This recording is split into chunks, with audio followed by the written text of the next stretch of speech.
ഇന്ന് വീട്ടിൽ നിന്ന് കേൾക്കുന്നതാണല്ലോ അല്ലേ? വെറുതെ പറയാത് ഞാൻ ശരിയാവൂല എന്നൊക്കെ വെറുതെ പറയും. അത് നിർബന്ധിക്കണം, നിർബന്ധിച്ചാ ചെയ്യും. ചെയ്യും. പറഞ്ഞത് കൊണ്ട് പാടിയുന്നില്ല, ഞാൻ പാട്ടൊന്നും പാടാറില്ല. ഡാൻസ് ചെയ്യും. അല്ലെ, നമ്മള് വേണമെങ്കിൽ ഫ്ലോർ അതും ചെയ്യും.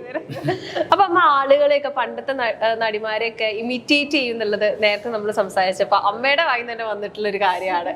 അപ്പൊ ആക്ച്വലി അതൊക്കെ കാണാൻ ഞങ്ങൾക്ക് കുറച്ച് ഇൻട്രസ്റ്റ് ഉണ്ട്. അപ്പൊ ഞങ്ങൾക്ക് വേണ്ടി ഒന്ന് രണ്ട് പേരെ ഒന്ന് ഇമിറ്റേറ്റ് ചെയ്ത് കാണിച്ചു തരാമോ? ആരെയും ഫസ്റ്റ് ചെയ്യാൻ പോണേ?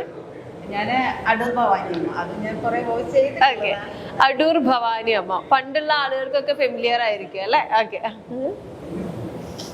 അതെ, മാധവൻകുട്ടിക്ക് ഒരു ചെല്ലപ്പേരുണ്ടായിരുന്നല്ലോ. അതെ, ഈ മാധവൻകുട്ടിക്ക് ഒരു ചെല്ലപ്പേരുണ്ടായിരുന്നല്ലോ. പിള്ളേര് പ്രത്യേകം പറഞ്ഞതാ. എന്തുവാ പിള്ളേരെ, എന്തുവാ?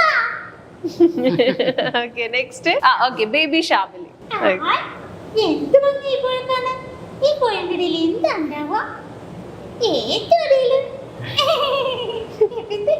ഉണ്ടാവല്ലോ. നമുക്കെല്ലാവർക്കും ഫെമിലിയർ ആയിട്ടുള്ളത് അശ്വിനും അതേപോലെ തന്നെ അശ്വിന്റെ അമ്മയും മാത്രമാണ്. അപ്പൊ ഇവരുടെ ഫാമിലിയെ കുറിച്ചൊക്കെ അറിയാൻ നിങ്ങൾക്ക് ഇൻട്രസ്റ്റ് ഉണ്ടാവും അല്ലെ?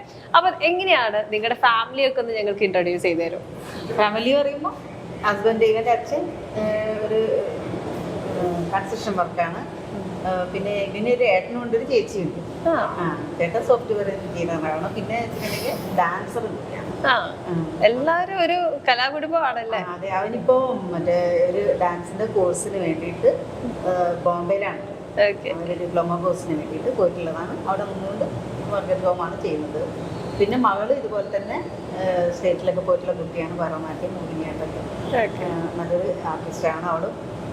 അവള് മാരീഡാണ്. ആണല്ലേ? അപ്പൊ നിങ്ങളുടെ ഈ വീഡിയോസ് ഒക്കെ റിലീസ് ആയതിനു ശേഷം ഇവരൊക്കെ വിളിച്ച് അഭിപ്രായങ്ങളൊക്കെ പറയില്ലേ? പറയും പറയും, പിന്നെ നന്നായിട്ട് പറയല്ലേ? നന്നായിട്ട് പറയും. ഏറ്റവും കൂടുതൽ ക്രിറ്റിസൈസ് ചെയ്യാ വീട്ടിലുള്ള ആളുകൾ തന്നെയായിരിക്കും. മകളെ ഹസ്ബൻഡ്, കുഞ്ഞുവാവയൊക്കെ എല്ലാവരും കട്ട സപ്പോർട്ടാണല്ലേ? അമ്മയെ കുറിച്ച് പറയുകയാണെങ്കിൽ അമ്മയായിട്ടുള്ള ഒരു ബസ് മൊമെന്റ് ഏതായിരുന്നു? പെട്ടെന്ന് ഓർമ്മ വരും. അത് അടിപൊളിയല്ല, അത് ഇച്ചിരി അവസ്ഥയാ. എന്നാലും അതാണ് ബെസ്റ്റ് മൊമെന്റ്. മീൻസ് ഞാൻ ഭയങ്കരമായിട്ട് പൊളിഞ്ഞു നിന്നൊരു സമയമുണ്ട്. പൊളിഞ്ഞെന്ന് പറഞ്ഞാൽ ഇല്ലാണ്ടായി പോയൊരു സമയം ഉണ്ടായിരുന്നു. ഒരു 4-5 വർഷം മുമ്പല്ലേ, ആ സമയം അമ്മയുടെ പ്രസൻസ് ഭയങ്കരമായിട്ട് എന്നെ തിരിച്ച് ലൈഫിലേക്ക് കൊണ്ടുവന്നിട്ടുണ്ട്. ഞാൻ ടോട്ടലി ഇല്ലാതായ ഒരു സമയം ഉണ്ടായിരുന്നു മൊത്തത്തിൽ. എന്ന് പറയാം, അത് പറഞ്ഞാൽ ഞെട്ടിപ്പോ അങ്ങനെയൊക്കെ നിൽക്കുന്ന ഒരു സമയം ഉണ്ടായിരുന്നു. അതിൽ നിന്ന് തന്നെ തിരിച്ച്, അത് വേണ്ട, അങ്ങനെ നാട്ടുകാരെ മൊത്തം ഞെട്ടിക്കണ്ട, അതിൽ നിന്ന് തന്നെ തിരിച്ച് ഒരു പുതിയ ഇതിലേക്ക് കൊണ്ടുവരാൻ സപ്പോർട്ട് ചെയ്യും. തേപ്പൊന്നുമല്ല, തേപ്പ് എന്നൊന്നും പറയാനൊന്നുമില്ല, തേപ്പൊന്നുമല്ല. ബ്രേക്കപ്പ് സീനും അല്ല. അതല്ലാതെ എൻ്റെ ഫ്രണ്ട്സിന്റെ ഇടയിൽ നിന്നൊക്കെ തന്നെ വന്ന ഒരു വലിയ ഇൻസിഡന്റ്. ആത്മാർത്ഥത കൂടിപ്പോയി.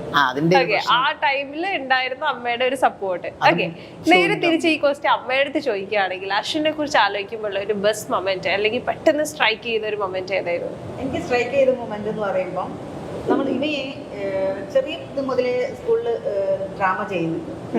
അപ്പം ഇവ ഹൈസ്കൂളിലേക്ക് എത്തിയ സമയത്ത് ഈ മോഡൽ ഹയർ സെക്കൻഡറി സ്കൂളിലായിരുന്നു പഠിക്കുന്ന സമയത്ത് അവിടെയുള്ള എല്ലാ കുട്ടി, പിന്നെ നമ്മളിപ്പോൾ കളിച്ച് അങ്ങേ തലവരെ ചീഞ്ഞു കിടക്കുന്ന നാടകമായാലും അതെടുത്ത് ഒരു ഡയറക്ടറായിട്ട് ഒരാൾ വരും, അതിനും ലക്ഷങ്ങൾ പറയും ആ കുട്ടികൾക്ക് ആ നാടകം ചെയ്യുന്നുണ്ട്.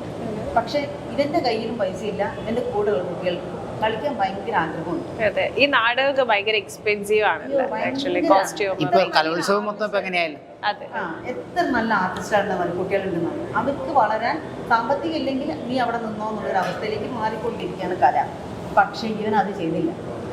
അതിലേക്ക് ഭയങ്കര ഒരു അഭിമാനമാണ്. കാരണം അവൻ ഇരുന്ന് എഴുതി അഭയം എന്ന് പറഞ്ഞ ഒരു നാടകം ആ പ്രായത്തിൽ ഇവൻ എഴുതി. ആക്ച്വലി ഏത് ഏജിലാണ്? ഇവൻ എഴുതി സംവിധാനം ചെയ്തു. ആ നാടകം സ്കൂളിൽ കളിച്ചു. എല്ലാവരും, ഞാനടക്കം എല്ലാവരും ഇരുന്ന് കരയാണ് നാടകം. ഇന്ന് ഈ കാണുന്നതായ എല്ലാ സംഭവങ്ങളും അതിൽ വന്നിട്ടുണ്ടായിരുന്നു. 2 കുട്ടികളുടെ കഥയായിരുന്നു. അത് ഭയങ്കരമായിട്ട് എല്ലാവർക്കും ഫീൽ ചെയ്തു. അതേമാതിരി അവർക്ക് ഫസ്റ്റ് കിട്ടി. അതുകൊണ്ട് ഇവൻ എഴുതിയ നാടകം ആ പ്രായത്തിൽ എഴുതി ഈ കുട്ടികൾക്ക് സാമ്പത്തികം ഇല്ലാത്തതിൻ്റെ പേരിൽ എഴുതിയ നാടകം സബ് ജില്ലയിലേക്ക് കൊണ്ടുവന്നു. അവിടെ നിന്ന് കിട്ടുകയാണ് സെക്കൻഡ് പ്രൈസ്. അപ്പൊ ആരുടെയും സപ്പോർട്ടില്ല, അവൻ തന്നെ ഞങ്ങൾ വീട്ടുകാർ അവൻ്റെ കൂടെ നിന്ന് ഞങ്ങൾ സപ്പോർട്ട്. അതെനിക്ക് ഭയങ്കരമായിട്ട് ഒരിക്കലും മറക്കാൻ പറ്റാത്ത. അങ്ങനെയാണ് ഇവൻ പേന എടുത്ത് എഴുതാനുള്ള ഒരു ഇത് തുടങ്ങിയത്. എഡ്യൂക്കേഷൻ ഒക്കെ എവിടെയായിരുന്നു പഠിച്ചതൊക്കെ? Kozhikode plus based? 2 അല്ല 10ാം ക്ലാസ് കോഴിക്കോട് മോഡലിലായിരുന്നു. +2 കാരപ്പുറം ഹയർ സെക്കൻഡറിയിലായിരുന്നു. 2 +2 ഉണ്ട് എനിക്ക്. 2 + 2. പണ്ടത്തെ +2 ഞാൻ ഡ്രോപ്പ് ഔട്ട് ചെയ്തു. +2 എക്സാം എഴുതി. ആ സമയം ഞാൻ പരിപാടി ചെയ്യാൻ പോയി. എനിക്ക് ഭയങ്കര ജീവനായി ഷോ ചെയ്യുക, പരിപാടി അഭിനയിക്കാൻ. അതിന് പോയി. എന്നിട്ട് കറക്റ്റ് ഫെസ്റ്റിവലിൽ 10 വർഷം മുമ്പ്, അതിനുശേഷം കറക്റ്റ് അതേ സ്കൂളിൽ തന്നെ 4 വർഷം കഴിഞ്ഞപ്പോൾ അവിടുത്തെ സാറ് പറഞ്ഞ് നിനക്കൊരു അവസരം കൂടെ തരാം ഇവിടെ തന്നെ. 4 വർഷം കഴിഞ്ഞിട്ട് വീണ്ടും പിന്നെയും +2. അന്നേരം ഞാൻ അശ്വിനേട്ടനാ സ്കൂളിൽ. എന്റെ കൂടെ പഠിക്കുന്നവരൊക്കെ പണ്ട് പഠിച്ചവരുടെ ഒരു സിനിമ ഉണ്ടല്ലോ, എന്റെ കൂടെ സെയിം അത് തന്നെ. എന്റെ കൂടെ പഠിക്കുന്നവരൊക്കെ എന്റെ കൂടെ പണ്ട് പഠിച്ചവരുടെ അനിയന്മാരും അനിയത്തിമാരാ പിന്നെ പഠിക്കും. 4 വയസ്സ് ഡിഫറൻസ് ഉണ്ട് എല്ലാവരും എന്റെ കൂടെ പഠിക്കുന്നവർ. ആ സ്കൂളിലെ സീനിയർ ഞാനാണ്. ടീച്ചേഴ്സുമായിട്ട് നല്ല ബന്ധം പുലർത്താൻ പറ്റുന്നുണ്ട്. അങ്ങനെ പിന്നെ പഠിച്ച് +2 അവിടെ നിന്ന് കംപ്ലീറ്റ് ചെയ്തു. ചെറുതിലേ മുതലുള്ള ആഗ്രഹമായിരുന്നു സ്കൂൾ ഓഫ് ഡ്രാമ ചെയ്യണമെന്ന് Thrissur. School of drama degree ചെയ്തു. ഡ്രോപ്പ് ഔട്ടാണ്, ഞാൻ കംപ്ലീറ്റ് ചെയ്തില്ല. അതിൽ ചെറിയ ഇൻസിഡൻസ് ഒക്കെ കാരണം തിരിച്ചിട്ട് പോകുന്നു ഞാൻ. ഭയങ്കര പ്രഷറായിരുന്നു പോകുന്നു. പിന്നീട് ഇതിന്റെ പുറകെ തന്നെ നമ്മൾ എവിടെ എന്ത് പഠിക്കുന്നുണ്ടെങ്കിലും ബേസിക് ഇതിലേക്ക് എത്തിപ്പെടുക, അല്ലെങ്കിൽ സിനിമ ചെയ്യുക, അല്ലെങ്കിൽ നടനാവുക എന്നുള്ളതിൽ ഒരു നല്ല നടനാവുക എന്ന് ഇഷ്ടപ്പെടുന്ന ഒരാളാണ് ഞാൻ. അപ്പൊ നേരത്തെ പറഞ്ഞ ഒരുപാട് ഫെയിലിയേഴ്സ് ഉണ്ടായിട്ടുണ്ട്, മീൻസ് ഒരുപാട് ഓഡീഷൻസ് ഒക്കെ പോയിട്ട്. അപ്പൊ ഇത്രയും ഓഡീഷൻസ് കണ്ടിന്യൂസ് അറ്റൻഡ് ചെയ്തിട്ടും എവിടെ വിളിക്കാതെ വേണ്ടായിരുന്നു, ഇതൊന്നും വേണ്ടായിരുന്നു എന്ന് എപ്പോഴും പല തവണ തോന്നി. ഗതി കെട്ടിട്ട് ഞാൻ വീട് വിട്ട് ഇറങ്ങിയ സിറ്റുവേഷൻ ഉണ്ട്. കാരണം ഇവരെ കാരണമൊന്നും അല്ല, എന്റെ തന്നെ ചോദ്യം. ഞാൻ എന്നോട് ചോദിക്കും, ഇത്രയും 25 വയസ്സിലാണ് ഞാനത് പോണത്. എനിക്ക് തോന്നുന്നു അത് ഇപ്പം 26 വയസ്സ്. അപ്പോൾ എനിക്ക് തോന്നുന്നു അത് ഇതുകൊണ്ടാണ്. കാരണം എനിക്ക് സ്വയം തോന്നുക, കാരണം പ്രായമായിട്ട് എനിക്കൊന്നും ചെയ്യാൻ പറ്റിയില്ല എന്ന് പറഞ്ഞാൽ അത് ഈ പ്രായത്തിലൊക്കെ തുടങ്ങേണ്ട സമയമാണ്. പക്ഷെ ഞാൻ തുടങ്ങിയിട്ട് ഇപ്പോഴത്തേക്ക് 16 വർഷത്തോളമായി. അപ്പോൾ എനിക്ക് അത്രയും അനുഭവങ്ങളുണ്ട് ഈ ഇതിനകത്ത് ഇറങ്ങുന്നത്. ഇപ്പം എനിക്കിപ്പോൾ ഇങ്ങനെ ഒരു പ്ലാറ്റ്ഫോം കിട്ടിയതുകൊണ്ട് എനിക്ക് പറയാൻ പറ്റുന്നുണ്ട്. ഞാൻ അതിനുശേഷം അവിടെ നിന്ന് ഇറങ്ങി, വീട്ടിൽ നിന്ന് ഇറങ്ങി ഞാൻ സന്ദീപ് സേനൻ സാറിനെ വിളിച്ചത്. അല്ല, സന്ദീപ് സേനൻ സാറിനെ അല്ല, നമ്മുടെ പ്രമോദ് എന്ന് പറഞ്ഞ പ്രൊജക്ട് ഡിസൈനർ ഉണ്ട്, പുള്ളിയെ വിളിച്ചു.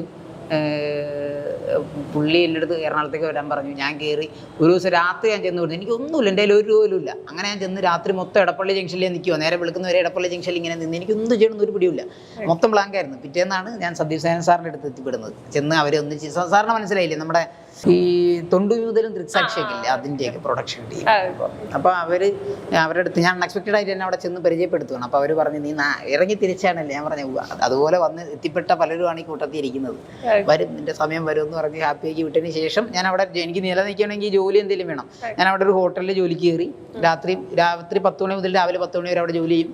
രാവിലെ 10 മണി മുതൽ രാത്രി 10 മണി വരെ ഞാൻ എൻ്റെ സിനിമയും കാര്യങ്ങളുമായിട്ട് ഞാനിങ്ങനെ നടക്കും. അപ്പോൾ എന്തൊക്കെയാണ് ഇനി ഫ്യൂച്ചർ പ്ലാൻസ്? എന്തൊക്കെയാണ് ആഫ്റ്റർ ദിസ് പ്രോഗ്രാം? എന്തെങ്കിലുമൊക്കെ ഫ്യൂച്ചർ പ്ലാൻസ്? വേറെ അത്ഭുതങ്ങളൊന്നുമില്ല, ഇത് തന്നെ. ഇതിനകത്തുനിന്ന് ആദ്യം രക്ഷപ്പെടണം നല്ല രീതിയിൽ. അതിനുവേണ്ടി ശ്രമിച്ചുകൊണ്ടിരിക്കുക. എന്നിട്ട് വീട് നോക്കണം.